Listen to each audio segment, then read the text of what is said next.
So, good morning, good afternoon, or good evening to everyone, to our speakers first, and to all people connected today for this meeting. My name is Paolo Di Stefano, and I am the Director of International Affairs of Coldiretti, the main Italian farmers organization. But I'm also here as a facilitator of the working group on value chain of the World Farmers Organization that represents farmers at global scale. The title of the session that we proposed today is quite ambitious. The title is Rethinking Trade and Value Chain Sustainably to Benefit Both Farmers and Consumers while bringing them closer.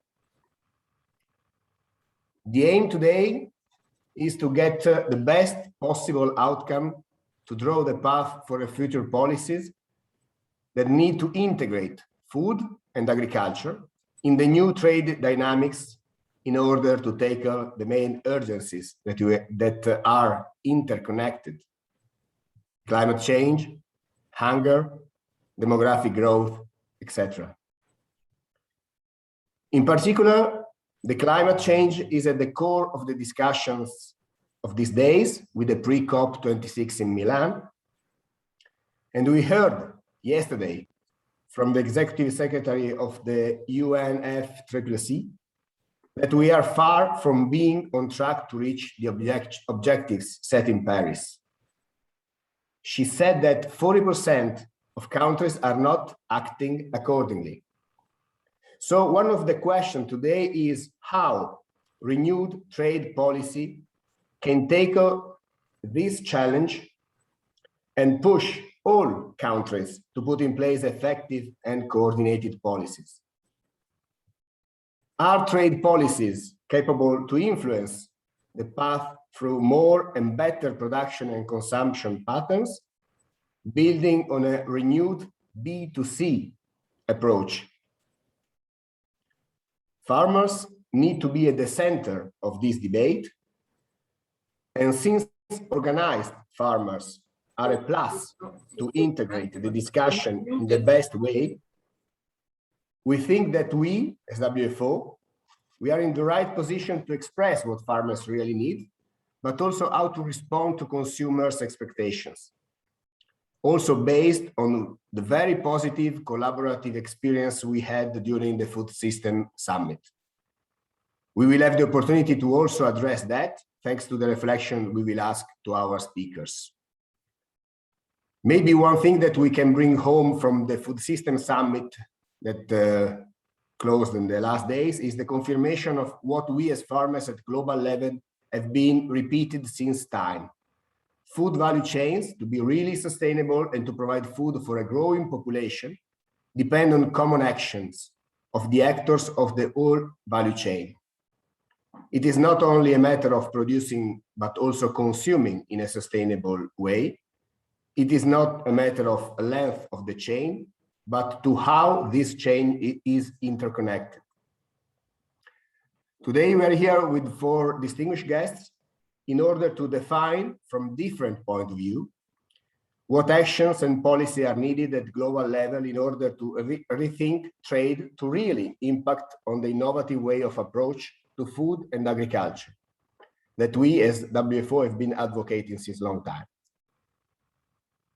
We will have 2 introductory speeches and remarks by the president of the World Farmers Organization, Theo de Jager, that is the organizer of the event, and by Mrs. Doha Abdel Motal, senior counselor of the WTO, that is kindly hosting this meeting today. Then we will broaden the discussion by asking Nandine Azad, president of the Indian Cooperatives Network for Women, and Carmelo Troccoli, director of Campagna Amica Foundation and of the World Farmers Markets Coalition, to share their experiences. The floor is also open to people connected to ask questions in the system, so please feel free to ask any question you might have. And so I will start giving the floor to President De Jager with this reflection. The world is becoming a small place for farmers. Everyday challenges in terms of rules, regulation, taxation, sustainability standards, and competition are making very difficult for farmers to access markets and generate income. As a farmer and as a representative of farmers across the globe, what are your expectations in terms of international trade? How, in your opinion, should the WTO make sure that farmers stay competitive and sustainable despite of where they are based? President De Jager, the floor is yours. Thank you very much, Paulo, and thank you for giving me this opportunity. And you know, the world has really become a very small place for farmers. Every farmer is every day in competition with the best other farmers in the world. And just like you cannot make water run upstream, you cannot make agricultural produce, whether it is food or fiber, run from less competitive production environments to more competitive production environments. It will always run the other way around. Digitalization is amplifying the globalization of our markets at a speed which no individual farmer can keep up with. And this is really shaking the very foundations of our definition of food security. You see, food security in 2021 can no longer mean that you produce everything which you consume. Not on household level, not on village or town level, not on national level. Food security today means that you produce enough of that in which you have a competitive advantage so that you can, through trade, exchange for that in which you do not have a competitive advantage. Trade has become part of the very definition of food security. But for that, for trade to anchor food security on all those levels, we need a few basic rules. And if I speak with the tongue of a farmer from Africa, because if we can make global trade work for smallholders in Africa, it will work for everyone else too. If you can address the integrity of the foundations of a pyramid, the top end is also safe.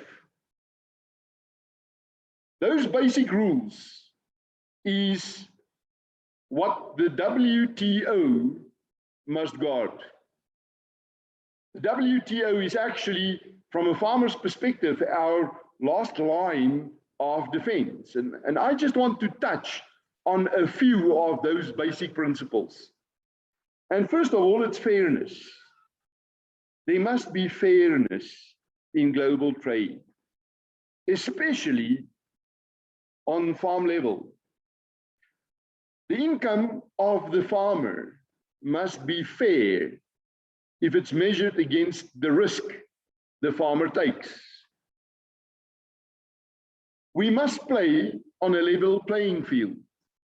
And this is of utter importance, especially in trade between subsidized countries and those countries which do not have the luxury of subsidies. We must secure the income of farmers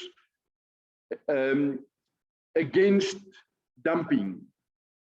Very, very often, farmers lose their livelihoods in African countries because under the banner of food aid, we see dumping which destroy the markets of smallholder farmers. Oh, and then when we talk about non-tariff barriers, I'm pretty sure I can keep you busy for a week if needs be. There are always new ways to set up non-tariff barriers. And there are few frustrations in trade bigger than that for a farmer. Because in Africa, we really live with porous borders. We fool ourselves if we think our borders can keep out goods or ideas or money or people. And I know it's an unpopular thing to address, but I think the time is right to say loud and clear that corruption is one of the biggest non-tariff barriers, especially corruption on border posts, where the essence of cross-border trade is happening. And what we cannot measure, we cannot manage. It applies on any field. It applies on livestock farming, and it applies on trade. We simply do not know exactly what is crossing our borders. Very often, like on the border between Zambia and Congo, on people's heads or on bicycles. But you won't believe the volumes of food and fiber that is being traded in an informal way, and which we simply cannot measure and therefore cannot manage. As African farmers, we often look at the EU and we say to each other, wow, they've really accomplished something. Look at the open borders. Look how easy it is to trade between countries. And we dream of a similar dispensation on other continents too. And we do not need to repeat all the school fees, pay over all the school fees for what the European farmers have learned about open borders and trading. We can learn from one another and save each other that kind of school fees. We know that in Africa, we have not really scratched on the surface of trading with ourselves. And there's a very good reason for it. One of it is when you talk trade, you always talk logistics too. And it still costs more to get a container of food from Cape Town Harbor to Lusaka in Zambia, or even to Luanda in Angola, than it is to bring that container down the Mississippi and across the Atlantic and land it in Cape Town Harbor. There's something really wrong in the value chain, global trade, when it costs more to move the food than what it has costed the farmer to produce it. And that's why it is so important that even in global trade, we look at the shorter value chains and at freshness and at the issues of centralization of power and capital in value chains. But having said that, I think the time has also come for us as farmers, not only to complain about these, but really to take our destiny in our own hands when it comes to global trade and to engage with institutions like the World Trade Organizations as farmers and come up with new ideas and new technologies and see how we can design solutions which would be tailor-made to the interest of those who sit with their fingers in the soil, the real producers. Thank you, Paulo. Thank you, President De Jager. Thank you for your very direct and concrete ideas that you put on the table. As always, very concrete matters, and also very concrete call to WTO, but also to farmers to be actors of the changes that that are needed and that you explained very well. So now I will give the floor to Mrs. Doa Abdel Motal, it is Senior Counselor of WTO. So how can WTO answer to the need of farmers to be competitive while being sustainable and promoting sustainable trade? And where is the WTO going in the agricultural discussion? Are you optimistic that we can take a lot of the challenges that President Dejager just mentioned? Please, the floor is yours. Thank you very much, Paolo, for this introduction, and thank you, Theo, for this amazing presentation, which I think contains a lot of issues that we need to reflect on. But thank you also to the World Farmers Organization more generally for asking the right questions in this session, for putting this event together, and for putting the focus on sustainable value chains. I think we really need to discuss how to create sustainable value chains, which has been a big theme at the UN Food Systems Summit, but also at the G20 Agriculture Ministers meeting that has just concluded in Florence. So, Paolo, I'd like to start by saying that we need to be thinking about the value of value chains. I think COVID has shown us how dramatic it is that we disrupt these value chains, in particular in the food sector, at a time of crisis. And it has also shown us that to keep value chains going, we need to be thinking about people, we need to be thinking about infrastructure, and we need to be thinking about policies. People in the area of agriculture, migrant farm labor. We've seen what it means to be disrupting the flow of migrant farm labor. Infrastructure, we've seen the disruptions to ports, to airports. And policies, we've seen trade policies, measures being implemented that disrupted trade. We've seen restrictions at the beginning of the crisis. And we've also seen how health policy can sometimes obstruct trade, sometimes for very good reason, but policies clearly are part of the value chain. So I think if COVID has shown us anything in terms of value chains is that they can be disrupted, but that we need them desperately, and we need to be supporting those value chains. Our food needs are clearly global. We need to be moving food around the world. If we were to stop moving food, we would face hunger. Many countries would face hunger. And the global diet would shrink. We would have a poorer global diet. International trade, we must remember, feeds 1 in every 6 people around the world.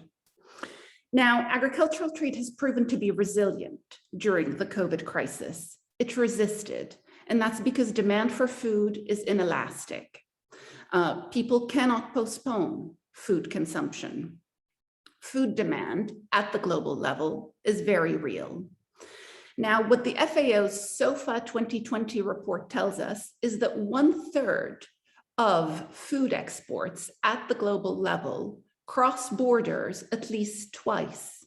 So the value chains are very real, and we are adding value to food as it crosses borders. Now, food crossing borders is going to become even more vital as we go forward with the climate crisis. And I would urge viewers to go back to the IPCC's 5th assessment report, the one previous to this last report, which had a chapter on food security and which addressed the important role of international trade in food security and how we need to strengthen international trade going forward in food to ensure global food security. Now, Paolo, to come to your question on sustainability in the value chain, global trade rules and the WTO rulebook is designed to make international trade more efficient. The good news is that efficiency and sustainability are 2 sides of the same coin. The more we make international trade efficient, the more we are working on sustainability and the more we are improving sustainability. Efficiency is about an efficient use of all resources, natural and otherwise. We have to be promoting greater efficiency through the WTO rulebook. Not only that, we have to remember that international trade in food is international trade in land, water, and energy. agriculture and every fruit and vegetable that we export, we're exporting a piece of land, we're exporting water content, and we are exporting the energy that has been used to produce that food. And we have to allow natural resources to travel across borders to where they are needed the most, so that countries do not overexploit the limited natural resources they sometimes have to squeeze out food from lands that are not necessarily fertile. Now, how do we improve the WTO rulebook? How do we promote greater efficiency and therefore sustainability? First, we need to remove the policies that distort market forces and weaken market signals, like the subsidies and the domestic support that Theo spoke about. Some farmers benefit from an unfair advantage. We need to address food export restrictions and beggar thy neighbor policies, where countries hoard their food for themselves at times of crisis, rather than sharing their food when sharing is needed the most. But Paolo, the other thing I would stress is that we need to be looking at the entirety of the WTO rulebook and not just at the agreement on agriculture when we are talking about food trade, because we have to remember that food trade depends on trade in everything else. You cannot grow food if you do not have the tractors, if you do not have the plows, if you do not have the fertilizer, and if you do not have the accompanying services, transportation, retail, marketing, storage, and so on, which are also vital for agriculture. The agriculture negotiations are now moving in a good direction in the WTO, and so are many other negotiations. Just recently, we are beginning to see a success in the WTO negotiations on domestic regulation and services trade. And we may have a very positive outcome at the ministerial conference at the end of this year in that particular area of negotiations. So our negotiations are moving forward with incremental progress, but it is key that we support them for efficiency and sustainability alike. Thank you, Paolo. Thank you very much, Doa. Thank you for your inspiring speech. I found very interesting and important the accent that you put on people, on the importance of people. It was the first thing that you mentioned, but also your idea of this holistic vision about food. It is not only the primary product, but is a very complex matter, and so we should address all this from a global perspective on trade. So thank you very much. I will now open the floor after these two inspiring introductory remarks to the other two speakers that we have invited today. I will start from Nandini Azad, President of the Indian Cooperative Network for Women and also President of the Working Women's Forum in India. Nandini, would you share your ideas and the cooperative contribution to make sure that farmers can trade sustainably and in an inclusive manner? The floor is yours.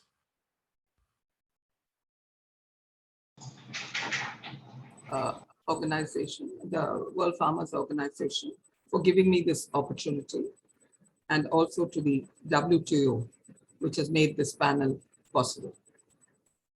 The gender gap in agriculture could increase GDP by 9 to 16%, reduce number of hungry people by 12 to 17%, increase the yield by 20 to 30%, says the FAO. For 70% of India's population, agriculture is the livelihood with 50% women. India ranks globally second. Most are small marginal farmers who we represent with 2 hectares of cultivated land. So I'm going to talk to you completely what happened at the grassroots and what happened to these markets during COVID-19 and how the women coped through cooperatives. So that's my story to you. Thus, economics and trade of agriculture produce is adversely skewed against the Indian producer. Agriculture here includes livestock, fisheries, and forestry. and is one of our biggest domestic contributors of GDP. The agro industry in India is divided into canned, dairy, processed, frozen food, to fisheries, meat, poultry, and food grains, a lot of which our women are dealing with. The government of India has taken several measures, including the agriculture policy, agriculture export policy, 3 new farmers' laws enacted connecting farmers to consumers, etc. It seems the whole idea is to strengthen the entire value chain from farm to factory to market. The Indian Cooperative Network for Women that I represent is 45 years old, comprises of urban and rural informal sector workers. It's the first women in South India for, by, and of poor women, and also the only cooperative in 50 years to be on the global, both the unions, the International Cooperative Alliance and the Raiffeisen Union, on their boards, on their senior positions. The first time it ever has happened. Through ICNW, because of its financial inclusion, which is its strength, women farmers' lives have changed from indebtedness and oppression to productive employment growth as well as empowerment. We've reached about 1.5 million poor women workers members, micro entrepreneurs in the informal sector in the Indian states of Tamil Nadu, Karnataka, Andhra Pradesh, and Telangana, in 14 cooperatives located in different states, particularly dealing with fisheries, dairy, cattle, agriculture, farm labors, in 267 type of trades, including food processing, goatery, piggery, etc. Its strategies in the agro-processing and dairy and fishery sectors briefly are the follows. Agriculture input credit for seeds, fertilizers, production credit for machinery equipment, marketing credit for processing, transportation, storage, and this is very micro, they're very small. Credit for livestock, poultry, piggery, no collaterals, flexible repayment, low reasonable interest. Now, what have been ICNW's strategic goal in these farming activities is, of course, agricultural productivity, enhance household income, as Madam said, also to look at the food security and well-being, export subsidiary ancillary wherever possible, enhance women's economic power and decision-making in agriculture activities, in family farming through gender equality, linking the producer directly to the consumer. You know the multi-dimensional roles of women, and I don't need to bring it over here. In agriculture, they from dawn to dusk, from sowing to plant protection, harvesting. And most of the crops that we grow are paddy, rice, groundnut, sugarcane, finger millet in these areas. Domestic, of course, you know, all the activities that they are involved with. Allied activities, it's cattle management, fodder collection, milking. Horticulture is vegetable production, flower production. So we have a plethora of activities that these micro entrepreneurs do. Yet, despite women's extensive and varied participation, they continue to have less success than men given all these inputs. In the agro-processing sector, we have felt that in the cultivation of crops like paddy, rice, groundnut, sugarcane, this has helped women farmers develop bargaining power with the family farming structures. That's also very tough structures, and to nurture collective responsibility. Alternate skill training has facilitated them in processing preparation of value-added agro products such as dried vegetables, peanut balls, rice snacks, banana chips, etc. Dairy sector, women are involved both in rural areas as well as in some semi-urban areas in feeding, watering, mixing of fodder, upkeep of animals, etc. And also in the production of clarified butter, which is very special to India, called the ghee, the saturated fat, but very special, yogurt and butter. The intervention of the ICNW cooperative in our Dindikal semi-rural branch, which is drought prone, no rains at all. And here we made them pursue additional alternate occupations. For example, paddy cultivation was 3 months. The rest of it, we helped them, women, in dry farming, onions, peanuts, and other fodder crops. Apart from that, the male income contribution never came home. The custody of income for women was very important because a lot of the male contribution, unfortunately, went into liquor, gambling, and cigar. And women became dependent on agriculture income as wage labor. This is where we intervened, and with the help of support services, provided alternate income, particularly credit, and to procure banana, tamarind, and chilies from the villages and sell them to rural markets or shanties and nearby fairs. Also help them in rearing of livestock and dairy production to ensure diversified continuous income. So women not only were linked to the dairies and dairy farms, we paid the veterinarian, we increased the income of the household, and there was an increase in the livestock production, raising dairy and milk sales income throughout the year. and also increased milk consumption in the household for women and children. Now, that's very important. But during COVID, due to the stigma of touch, a lot of this milk was not bought directly by the consumer, and they faced huge losses.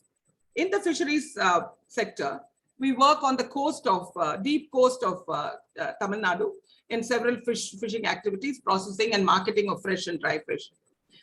Here our intervention helped them to carry out occupations without the moneylender and the wholesaler, who were not allowing the linking between the producer and the markets.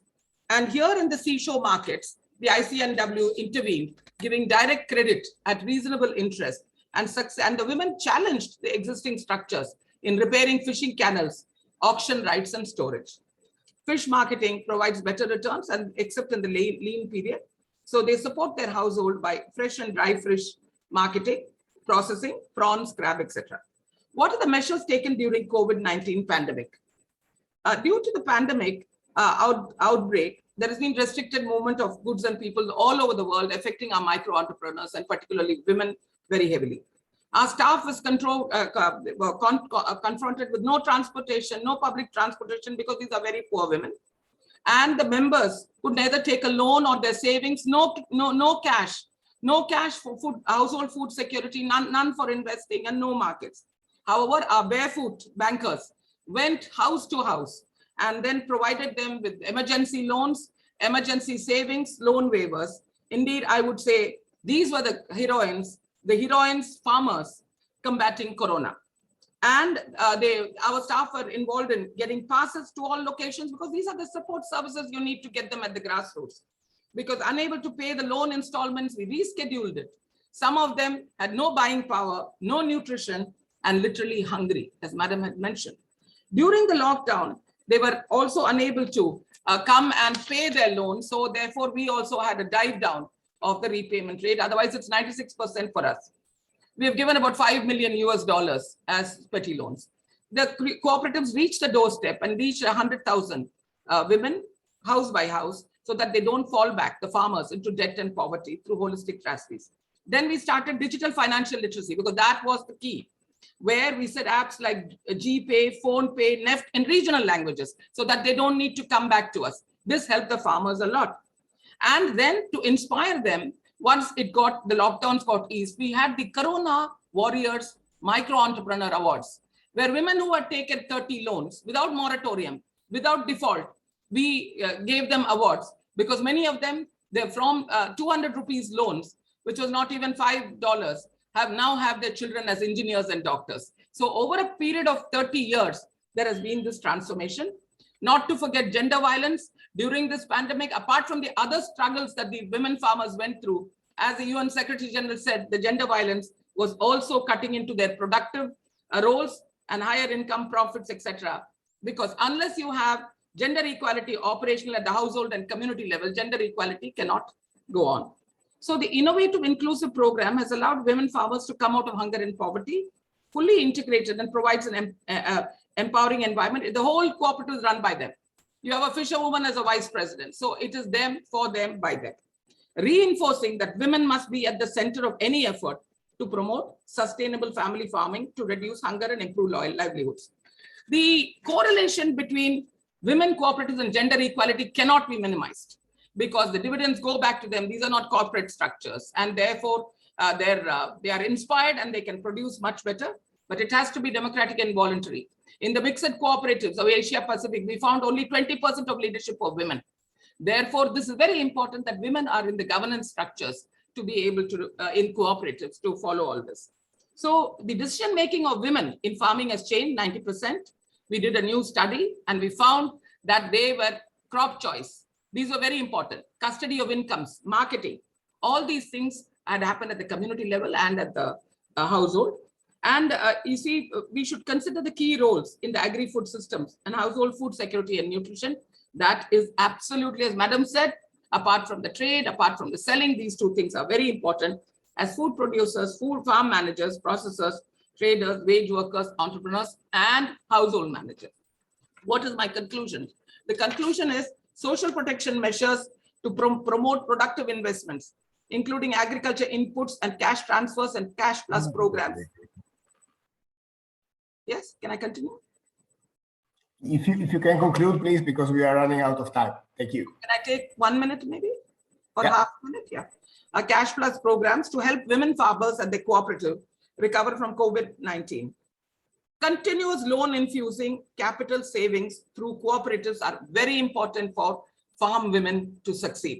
We cannot say that they have defaulted and not do it, or they don't have a quarter. Secondly, expanding markets and rethinking on how to gain new markets. Also having fixed deposit savings, etc. So on the lean time. Or of course, not taking collateral or having a moratorium or rescheduling.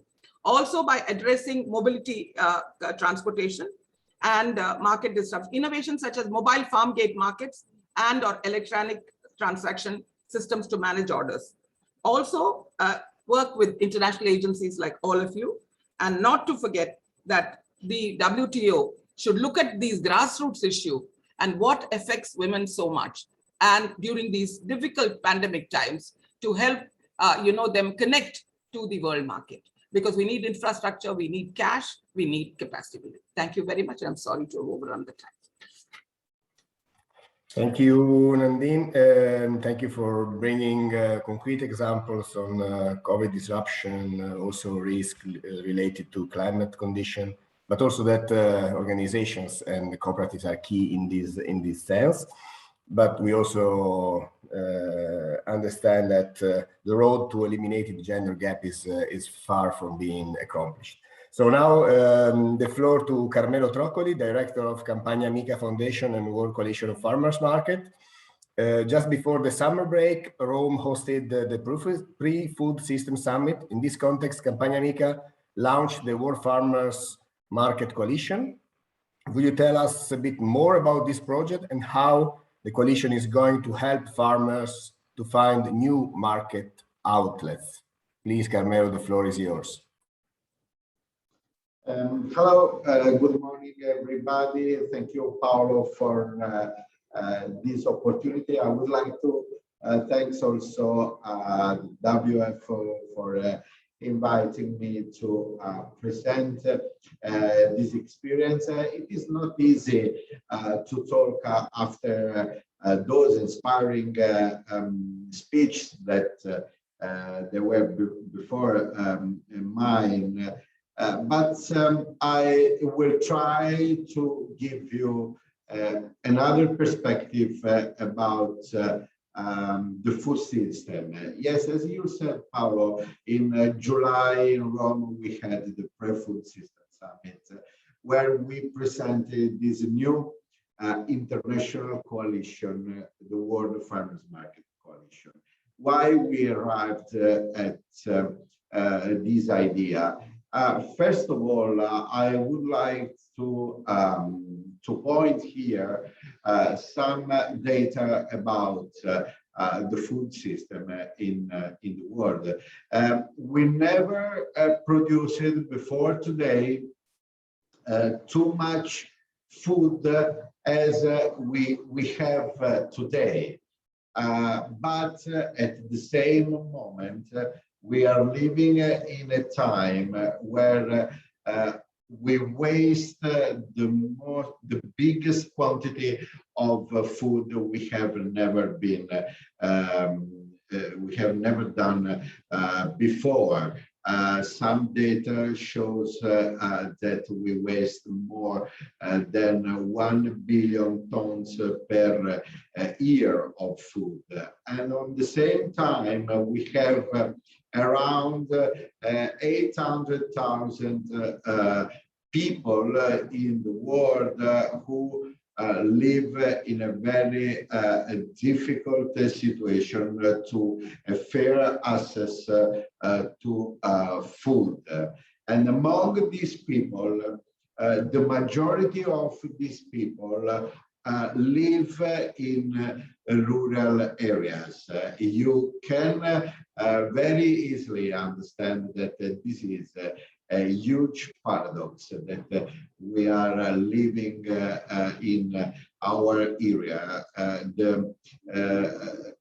The rural area that that are the area where food is produced and are also the area where the access to food is more difficult than all the others part of it. It is for this reason that, in our opinion, we cannot talk about only one food system, but we need to talk about different food systems. As the president of WFO said before, we cannot have food production if we don't talk about the fair revenue of farmers. And when we talk about fair revenue for farmers, we have also to take in consideration that any tools we can put at their disposals are very important. It's for this reason that some months ago, because it was during the beginning of the pandemic, we started from our experience in Italy with our farmers market to try to find a new solution with other friends from all over the world, starting to face the pandemic situation. And we would like to find some solution to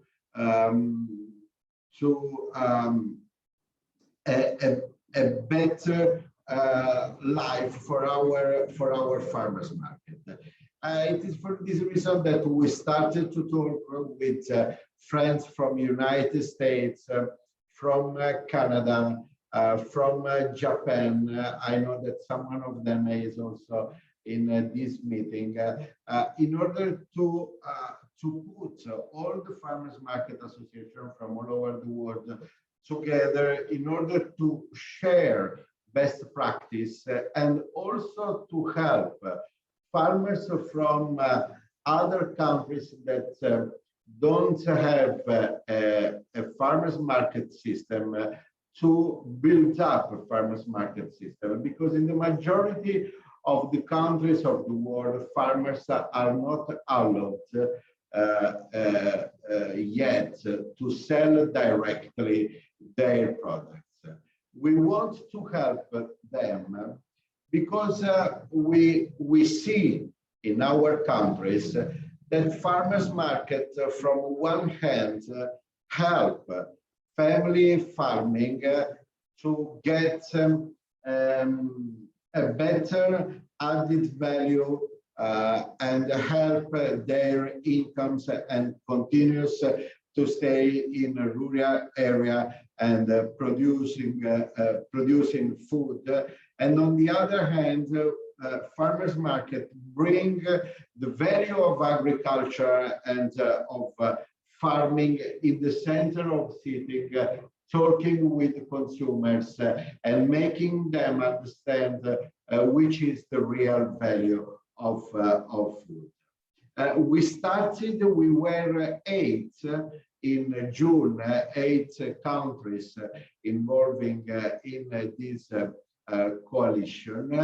We presented a project to the call for proposals of the International Coalition from the FAO, and now we are around 20 countries that we are working together. So the coalition is becoming bigger and bigger. I just came out from a call with our Chinese friends, and maybe from now we are already 21. Why? Because we also, during the pandemic, we see that people, that consumers, they want to consume also local food. We don't think that we are alternative to the trans-border trade system. It is not an issue of one system alternative to another system. I think that systems are complementary. I think that we need a trans-border trade food system, but we need also a system based on the consumption of local food, because it's help family farming, small farmers to get a better revenue, to continue to produce food, to stay in a rural area. You know that 2019,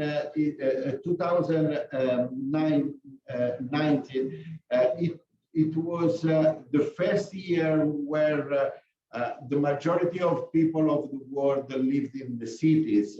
But before the majority of the people of the world were in the rural area. So people are moving from rural area to the city, but we need the rural area to continue to produce food. So if we want it, we need to help family farming to get a better revenue. And I think that the local food consumption, the farmers market system, they can help farmers to continue to do their job in a better way. It's for this reason that we are working to enlarge the coalition. We are working with the WFO to contact farmers organizations all over the world, because we want to help, above all, developing countries to create a farmers market system that can help farmers to live better. Thank you. Thank you, Carmelo, for sharing this experience, and also a kind of call of new policies to allow direct selling to be more globally possible, and also to bring into the discussion the problem concerning food waste against hunger that is mainly in rural, a problem for rural areas. Maybe since we are running out of time, I would ask Doha to some concluding remarks from her side before giving the floor to President De Jager to close the session. And maybe a focus on also what we heard in the last two interventions concerning also the relation between farmers and consumers, and how trade can help in a way this, and taking into account the idea that consumers are more and more interested in food. You mentioned global diets. I think is a very important issue. So some remark from your side before giving the floor to President De Jager. Thank you. Thank you very much, Paolo. Farmers and consumers, you're right to break the conversation down into these two categories. We need to understand what farmers want, and we need to understand what consumers want. Farmers want to compete on an even keel. They want conditions that are fair, and they want transparency. They want to know what the rules are. Of course, farmers that benefit from protectionist measures have trouble letting that protection go. And this is why we need to be very careful every time we introduce protectionism, because it becomes very difficult to take away. Consumers want quality, they want competitive prices, and they want to not be misled with the information that they find on their products. When they walk into a supermarket and look at a bottle of milk or at a bar of chocolate, they don't want confusing labels. They want the information to be true, to be reliable, to be a good basis for which, or a good basis for their decision, for their purchasing decision. Now, COVID, unfortunately, has brought an era of interventionism into markets. We're seeing higher subsidies go to farmers in some parts of the globe. We're also seeing subsidies go to transportation and so on to address the effects of COVID. We're also seeing discussions around the globe on the need to repatriate parts of the supply chain. We need to resist these interventionist instincts. We need to realize that in this world, we're all in it together, in particular when it comes to something as vital as food. Nobody is going to go it alone on food. Now, this means that we need a WTO rulebook that does a better job in leveling the playing field. This is key because the more farmers compete on an even keel, the more consumers are delivered with better quality, better prices, and the right information. So we need to work on a WTO rulebook that includes a strong agreement on agriculture, but that also includes strong agreements on non-tariff barriers. And I'm referring here to the TBT and SPS agreements that address the sorts of regulations that governments put in place to ensure that they are science-based, transparent, predictable. And we need to work on all other corners of the rule book, from services to intellectual property to investment measures, all the way to agriculture. I will also just close, Paolo, if you allow me, by mentioning the very important fishery subsidies negotiations that we have ongoing in the WTO, and which are tackling fishery subsidies not just from a trade angle, but also from a sustainability angle, to say how important it is that we support those negotiations going forward, so that the trading system does indeed promote sustainability. Thank you. Thank you, though. Thank you also for mentioning fisheries, because sometimes we forget to mention fishery after agriculture. But of course, when we talk of agriculture, is in a broader way, and fisheries is, of course, in all our debate. I have no time to give you the idea of the questions that are coming in the background. But you raise the point on information to consumer, and it is one item very important, underlined in the comments that I received, and more or less are in the line that you mentioned on fairness of information, and a very interesting consideration regarding what the person that asked the question defined as the dehumanization of the farmers. I think that we demonstrate today that farmers are taking care of the environment, are trying to taking care of the consumers, with the new relation with the consumers that we experienced also during as I mentioned, during the preparation of the Food System Summit. So maybe President De Jager, you have some very good reflection on how for your conclusive remarks now, considering also the point of view of the consumers, the information need for the consumers to understand in a better way what the farmers that you represent and we represent are every day doing in their farm. So I give you the floor to the final remarks. Thank you very much, Paolo. And thank you to all the participants in this discussion today. Actually, this is just an appetizer. Whenever we talk about these important aspects of farming, one feels that you've only scratched the surface, and we need to engage each other much more intensely and wrestle to where we can develop policies through which we can service the interest of the farmers. You know, efficiencies drive markets. Efficiencies drive markets. And it's new technologies that make farmers more efficient. This is what helps us to produce more on less and with less. To remain competitive is exactly the same thing as embracing new technologies and making sure that it works for you on farm level. Competitiveness is all about putting the preferred product on the shelf. And it is the consumer who prefers or who rejects. And they are not our enemies. They are our most important partners.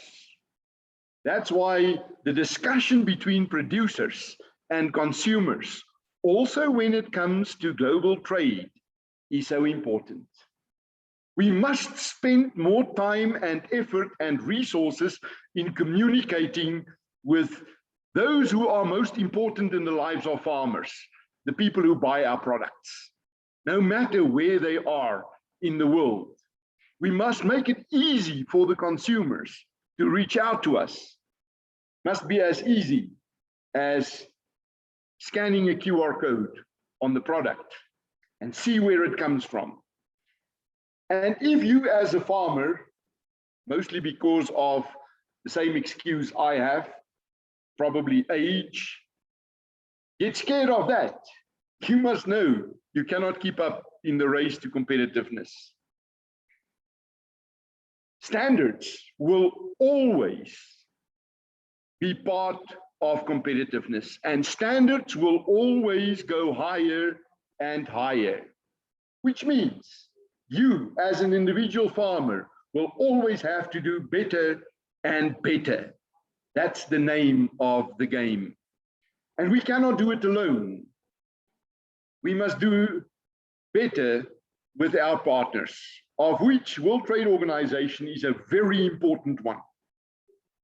And if nothing else, we should commit as World Farmers Organization to take hands much stronger with the WTO.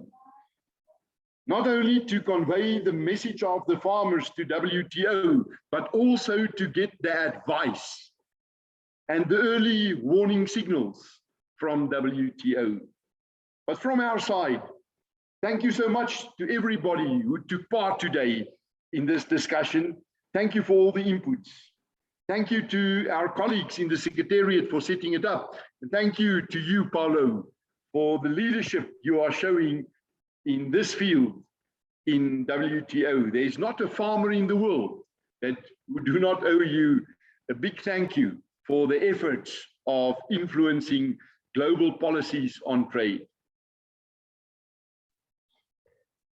Thank you, President, and thank you all the speakers. We are just on time before the connection is closing. So again, thank you everyone that was connected today for this very inspiring thought. So as you said, it's an appetizer. So I hope to see you maybe in person next time to discuss it further. So thank you, Doa, thank you, Nandini, thank you, Carmelo, and thank you, President De Jager, and see you all soon, I hope.